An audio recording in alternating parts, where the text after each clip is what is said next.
One of the most well-known tracers of climate change and the impacts that humans are having on it and the planet are the ice cores trapped up in the Arctic Circle.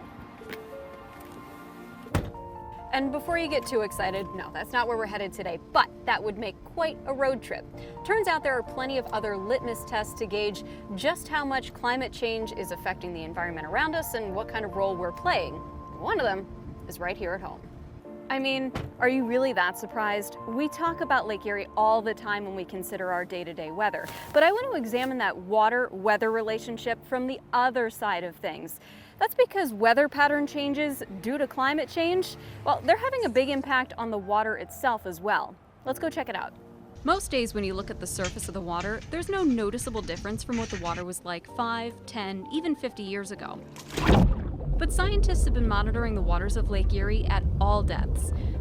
They now have data showing that oxygen levels are decreasing and phosphorus levels are increasing. Both of these chemical changes are a threat to the more than 130 species of fish that call the water home.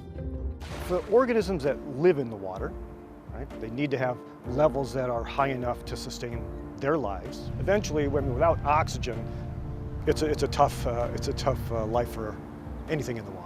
That's Dr. Chris Panuto, a professor of biology with Buff State's Great Lakes Center. While I can tell you how weather and climate work together, he can much better explain what changes in the water.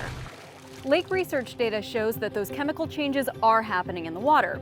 Climate research shows that climate change is indeed happening. It's happening at an accelerating rate, and we humans have quite a role in that acceleration.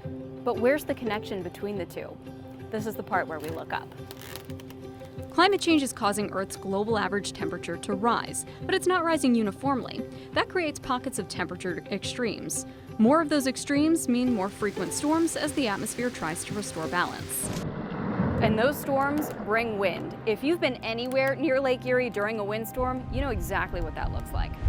The surface of the water violently thrashes the shoreline, but the water below the surface is turbulent too.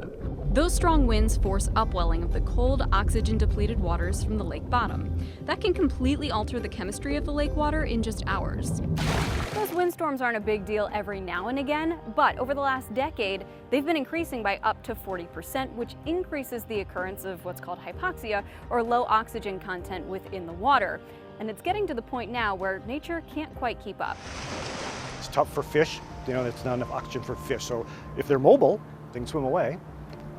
But if they're not mobile, they're in the sediment, for example, they're attached to rocks, for example, those organisms are going to have a real tough time of it. If we were to see a sustained decrease in oxygen levels without any recovery, I suspect they first would try to leave and go upstream, let's say, into Lake Huron, Lake Michigan. In the event that they couldn't escape, they'd perish.